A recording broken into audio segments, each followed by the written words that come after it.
अस्सलाम वालेकुम everyone, welcome back to my channel Rangat family vlog and welcome back to another video. Hopefully आप लोग सब ठीक होंगे। अल्हम्दुलिल्लाह हम भी बिल्कुल ठीक हैं। और ये मंगल का दिन है और शाम का व्लॉग है। बच्चे इस टाइम गए थे ट्यूशन से फ्री होके और उसके बाद जी सब्ज़ियां वगैरह आ चुकी थी। हर मंगल को तकरीबन हफ्ते की मेरी ना सब्ज़ियां वगैरह आ जाती हैं।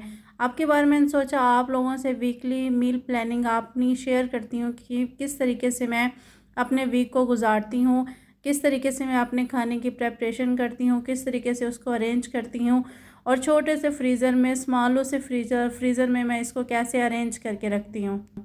काफ़ी लेट हो गई थी, बच्चे लेट गए थे और इस टाइम मैंने खाना बनाना था शाम का और कुछ टाइम मैंने बाहर जाना था।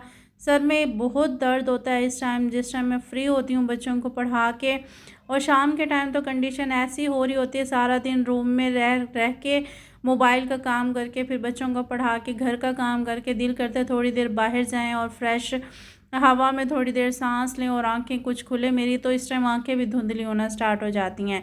देर हो गई थी मुझे काफ़ी, तो मैंने इस टाइम सब्जियों को सिर्फ ना खोल के रख दिया था, शॉपर से निकाल के रख दिया था क्योंकि काफ़ी लेट हो रहा था। अगर मैंने अभी से तैयारी वगैरह करनी स्टार्ट करनी तो फिर मैंने शाम का खाना और शाम की चाय और थोड़ा सा जो मैं बाहर घूम के आती हूँ, थोड़ा वॉक करके आती हूँ, वो सब चीज़ें ना मेरी ना रह जाती। सब्जियों को खोल के रखने के बाद मैंने खाना बनाया, हस्बैंड को खाना खिलाया। खाना खिला के फिर मैं तकरीबन आधा घंटा मैं बाहर लगा के आई, थोड़ी देर वॉक करके आई। वॉक वगैरह करने के बाद फिर मैंने आके शाम की चाय बनाई और ना सोते सोते मुझे तकरीबन 12 बज चुके थे। और टमाटर अब की बार थोड़े से ख़राब आए हैं, जो ख़राब थे ना उसको मैं बाहर साइड पे निकाल रही थी। अब की बार ना मेरी ना ये वीकली जो सब्ज़ियाँ हैं वो बहुत बहुत बेहतर आई हैं। पिछली मरतबा जो सब्ज़ियाँ आई थी वो हमने न्यू पर्सन से मंगवाई थी तो बहुत ख़राब थी, और जो मेरी रेगुलर सब्ज़ियाँ लेके आते हैं ना वो बहुत अच्छी लेके आते हैं। पूरा हफ्ता भी गुजर जाता है ना तो वो ख़राब नहीं होती। खैर सारी वॉक वगैरह करके काम वगैरह करके फ़ारिग हो के मैं शाम की चाय बना के ले आई थी और तकरीबन ये 11:30 बजे का टाइम था। हस्बैंड की तबीयत बहुत ज़्यादा ख़राब थी, साथ में मैं अंडा उबाल के ले आई थी। शायद मौसम का उनको असर है, फ़ीवर हुआ हुआ है, इतना ज़ुकाम हुआ हुआ है। फिर शाम की चाय हमने एंजॉय की और सोते सोते हमें तकरीबन 12:30 हो चुके थे। और सुबह फिर नमाज के टाइम भी मेरी आँख नहीं खुली। इतनी कोई लेट रूटीन हुई हुई है, रात को इतना टाइम लग जाता है।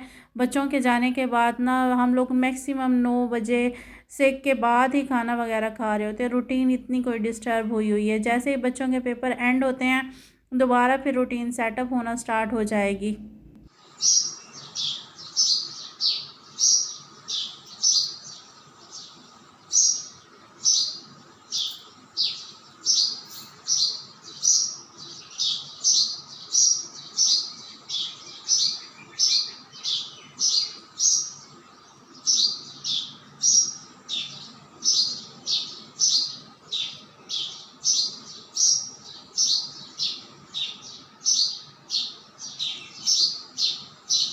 फिर ये सुबह का टाइम है और मैं सारी सब्जियां वगैरह कट कर रही थी। और इस टाइम ना मेरे पास ये वाला टाइम होता है, हस्बैंड थोड़ा लेट उठते हैं और इसी टाइम मैं व्लॉग्स वगैरह भी देखती हूँ जो मुझे देखने होते हैं। और साथ में जो आप लोगों के कमेंट्स वगैरह होते हैं उनके भी मैं रिप्लाई करती हूँ। और साथ में सब्जियां वगैरह मैं कटिंग करना स्टार्ट हो गई थी क्योंकि फ्रीज़र छोटा है, तो उसमें इसी तरीके से मैं सब्जियां ले रखती हूँ ना तो वो स्पेस ज़्यादा मीन्स ना ऑक्यूपाई करते हैं। और फिर ऐसे अगर कटिंग करके रखती हूँ ना तो ना सेटअप भी सही तरीके से हो जाता है। चीज़ें जो ख़राब हो रही होती हैं वो चीज़ें भी बाहर निकल आती हैं और कटिंग करने के बाद ना अरेंज हुई भी अच्छी लगती हैं। ये तकरीबन मैं 3 हफ्तों से ये मेथड ना फॉलो कर रही हूँ और मैं इतना ईज़ी हूँ इस मेथड से। मैंने कहा चले ये मेथड मैं आप लोगों से भी शेयर करती हूँ। और तकरीबन ना मैं चिकन वगैरह भी और गोश्त वगैरह भी जो मैंने मंगवाना होता है वो साथ में मंगवा लेती हूँ। लेकिन कल अनफॉर्चुनेटली ऐसा हो नहीं सका क्योंकि किलो उन्होंने दिया नहीं है और पूरी वो मुर्गी दे रहे थे। मुझे भूल गया उनको बोलना जो सामान ला के देते हैं कि अगर वो किलो ना दें तो आप ना ज़्यादा ले आना, तो वो किलो के चक्कर में वो छोड़ के ही आ गए हैं। तो देखिए नेक्स्ट टाइम वो जब जाएंगे चक्कर लगेगा उनका तो वो मुझे ला देंगे। खैर मैं सारी सब्जियां वगैरह अपनी कटिंग कर रही थी। सब्जियां वगैरह कटिंग करने के बाद फिर इनको अरेंज करने का टास्क होता है। इसमें मैं आपसे कुछ टिप्स वगैरह भी शेयर करूंगी। और छोटी सी जब स्मॉलो सी फ्रीज़र हो तो उसके अंदर चीज़ें वगैरह कैसे ऑर्गेनाइज़ करते हैं वो भी मैं आप लोगों से शेयर करूँगी। होपफुली आपको ना ये वीडियो पसंद आएगी। पालक फलियाँ और गोभी को मैंने कटिंग करके रख लिया था। टमाटर्स में से जो टमाटर ख़राब थे उनको भी मैंने अलहदा निकाल लिया था, और साथ में मैंने सब्ज़ मिर्चों की जो डंडियाँ होती हैं ना उनको भी निकाल के रख लिया था। मैंने ये ना खुद से तजर्बा किया। बाज़ औक़ात हम लोग ऐसा होता है कि हम ना किसी को देखा-देखी काम कर रहे होते हैं ना, तो जब हम प्रैक्टिकली वो काम करते हैं ना तो हमें ना वो काम के रिज़ल्ट उस तरीके से नहीं मिलते। तो ख़ैर फिर मैं ना खुद पहले प्रैक्टिकली कर लेती हूँ, उसके बाद कोशिश करती हूँ आप लोगों से ना शेयर करूँ। और ये मेरे पूरे हफ़्ते की प्लानिंग है, और इसमें ना बीच में बेसन भी मैं बनाती हूँ, और बीच में मैं दाल भी बॉयल करके रखती हूँ। ये दाल भी मैंने बॉयल करके रखी हुई है, वो भी मैं आपको दिखाऊँगी। साथ-साथ मैं ये अरेंज कर रही थी चीज़ें, और साथ-साथ ना मैं हस्बैंड से गॉसिप्स कर रही थी। वो अंदर बैठे बोले जा रहे थे, बातें करे जा रहे थे, और मैं बाहर से उनसे जवाब दिए जा रही थी, और साथ में मेरी वीडियो भी बन बन रही थी। पहले मैंने सोचा था कि पालक को भी मैं ना स्टोर करके रखूँगी, लेकिन ना मेरा माइंड सैटिस्फाइड नहीं हुआ कि पालक ना ख़राब ना हो जाए। मैंने ना थोड़ा-सा पालक फिर भी तजर्बे के तौर पे रखा है, बाकी को मैं बॉयल करके स्टोर करूँगी। बॉयल करके स्टोर करने से ये होता है कि हम फ्रीज़ कर देते हैं ना तो वो ज़्यादा टाइम तक चलता है, और अगर इसी तरीके से रखें ना तो उसका हमें नहीं पता होता कि वो ज़्यादा टाइम चलेगा या फिर ना कम टाइम चलेगा। और दूसरा फिर मेरे पास ना बॉक्सेस जो हैं वो भी थोड़े कम क्वांटिटी में हैं, और ना ज़्यादातर ना बॉक्सेस का ये है कि रेक्टेंगुलर अगर हम लेते हैं ना बॉक्सेस तो वो हमें ज़्यादा ईज़ी भी होते हैं, वो स्पेस भी कम लेते हैं, और वो चीज़ भी ज़्यादा अपने अंदर ना उनके अंदर कैपेसिटी ज़्यादा होती है। और जब हम गोल लेते हैं कोई भी चीज़ तो वो ना स्पेस भी ज़्यादा लेते हैं, और उनकी कैपेसिटी भी ना रेक्टेंगुलर के बराबर ही होती है। और रेक्टेंगुलर जहाँ पर हम 6 रख सकते हैं सिर्फ़ ना, और जो हमारे पास गोल होते हैं ना वो सिर्फ़ हम 2 रख सकते हैं। तो अब की बार देखें जब भी मैं जाऊँगी ना तो मैंने ना ज़्यादा रेक्टेंगुलर लेने, और ये देखें दाल भी मैंने ना रखी हुई है बॉयल करके। मैंने ना पूरे हफ़्ते को इस तरीके से मैनेज करके रखती हूँ। दूसरा फिर मैंने ना सब्ज़ मिर्चों की, ये मेरे पूरे हफ़्ते की, पिछले हफ़्ते की सब्ज़ मिर्चें रखी हुई हैं। अक्सर ना का वीडियोज़ में दिखाया जाता है कि ना टिश्यू लगाएँ, लेकिन ना टिश्यू के बगैर भी ईज़िली ये कॉपीज़ बच्चों की मेरे पास पड़ी हुई थी। बच्चे आते हैं ट्यूशन के, तो उनकी जो ख़त्म हो जाती हैं या ख़राब हो जाती हैं कॉपीज़, वो छोड़ देते हैं ना, तो उनको मैं सँभाल के रख लेती हूँ। जब पुदीना या सब्ज़ मिर्चें या फिर पालक या धनिया, इन सब चीज़ों को जब मैंने स्टोर करना होता है तो मैं अपना वो कागज़ वगैरह लेती हूँ और उसमें स्टोर करती हूँ। ये पूरे हफ़्ते का है जो मैंने अभी आपको दिखाया है, पिछले हफ़्ते का, और उसका आप रिज़ल्ट चेक कर सकते हैं। सारा जो उसका ना मॉइस्चराइज़र था ना वो सारा कागज़ ने ऑब्ज़र्व किया हुआ है। ये हमें टिश्यू की तरह ही काम कर रहा है। और साथ में ना जो मेरे पास डिस्पोजेबल ना बर्तन थे, बिरयानी का ये डिब्बा था, ये भी मैंने फेंका नहीं था, इसको भी मैंने उठा के रख लिया था। इसको अभी मैंने रखना है। फिर फ्रीज़र में अरेंज करना मेरे लिए एक टास्क के बराबर ही होता है, क्योंकि वहाँ पे जगह कम होती है। तो फिर मैं रेक्टेंगुलर और छोटे बॉक्सेस को यूज़ करती हूँ ताकि ना वो ख़राब ना हो। और मज़ीद मैं आपको ना सब्ज़ मिर्चें भी दिखा देती हूँ कि मैं एक कागज़ को मीन्स एक पेज को निकालती हूँ और उसके बाद ना डब्बे के अंदर रख के इसके अंदर रख देती हूँ। हमारे इस तरीके से टिश्यू का ख़र्चा जो होता है वो भी बच जाता है, और हमारी जो चीज़ होती है वो भी ना सेफ़ रहती है, और लॉन्ग टाइम तक हम उसी की तरह काम कर सकते हैं। मैं तो सिंपली ऐसे ही करती हूँ, आप लोग भी करके देखिएगा। और ये सब चीज़ें ना मैं आपसे ना तजर्बा करने के बाद ही शेयर कर रही हूँ। तजर्बा करने से पहले गलत इन्फॉर्मेशन देने से बेहतर है कि बंदा बताए ना।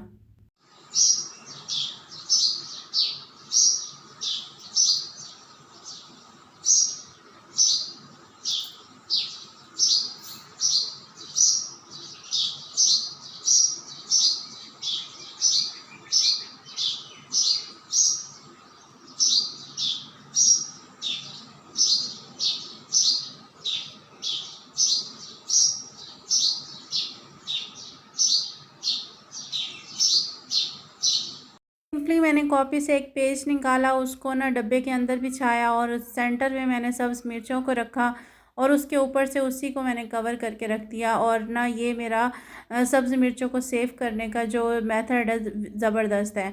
और उसके बाद ये जो पहले वाली हैं उसका मैं आपको दिखा देती हूँ। ये देखें जो ना ये कागज़ से है, इसने सारी इसकी नमी को जज़्ब किया हुआ है, और मैं आपको दिखा देती हूँ। पहले मैंने ना ऐसे ही रखा था, और ऐसे ही रखने के बाद जब मेरी मिर्चें ख़राब होना स्टार्ट हुई तो मैंने कागज़ का तजर्बा किया। मैंने कहा पहले कागज़ का तजर्बा करके फिर उसके बाद मैं टिश्यू का तजर्बा करूँगी, लेकिन ये काफ़ी हद तक मेरा कामयाब रहा, और पूरा हफ़्ता हो गया मेरी मिर्चें ख़राब नहीं हुई हैं। तो नेक्स्ट मैं इसी को लेके चलूँगी। मज़ीद ऐसे ही तजर्बे कर कर के इंसान सीखता है।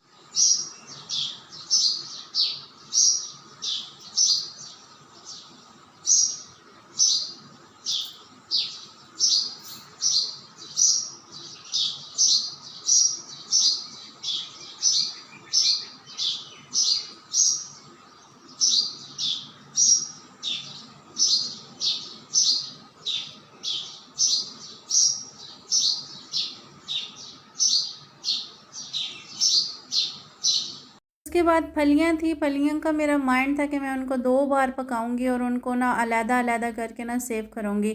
लेकिन स्टोरेज के इशू की वज़ह से फिर मैंने एक ही जगह रख लिया और फिर माइंड मेरा ये बना कि इनको ना हाफ़ निकाल के ना पकाने के बाद फिर छोटे बॉक्स में ना चेंज कर दूँगी। क्योंकि अभी मेरे पास बॉक्स भी नहीं थी और कुछ मैंने सब्ज़ मिर्चें निकाल ली थी ताकि मैं पालक जब बनाऊँ ना तो पालक के साथ ना कर सकूँ। पालक को भी मैंने ऐसे ही किया था क्योंकि ना पालक को मैंने 2 जगह सेव करने की कोशिश की, लेकिन ना मेरा माइंड सेटअप नहीं हुआ क्योंकि मुझे ऐसा लग रहा था कि ना शायद ये ख़राब हो जाएगा। तो फिर जस्ट मैंने छोटे से ना उसमें बॉक्स में ना इसको स्टोर करके रखा है फ़िलहाल के लिए। जब मैं देखूँगी कि अगर ये लॉन्ग टाइम तक चल सकता है तो फिर मैं इसको ज़्यादा स्टोर करूँगी। ख़ैर फिर मैंने जो गोल वाला था उसको मैंने बाद में निकाल के ना बॉयल कर लिया था और जो छोटे वाला था उसको मैंने इसी तरीके से रख दिया था इस्तेमाल करने के लिए। ये देखिए मेरा कब तक चलता है, फिर मैं आपसे ना शेयर करूँगी कि इस तरीके से पालक कैसे और कब तक चल सकता है। और साथ में मैंने गोभी को भी ऊपर फ्रीज़ किया हुआ ताकि हम कभी ना अंडे की भुजिया वगैरह बनाएं तो उसमें ना हम इसको इजीली इस्तेमाल कर सकें। खैर मैं आपको ये दोनों चीज़ें नेक्स्ट वीडियो में ज़रूर शेयर करूँगी।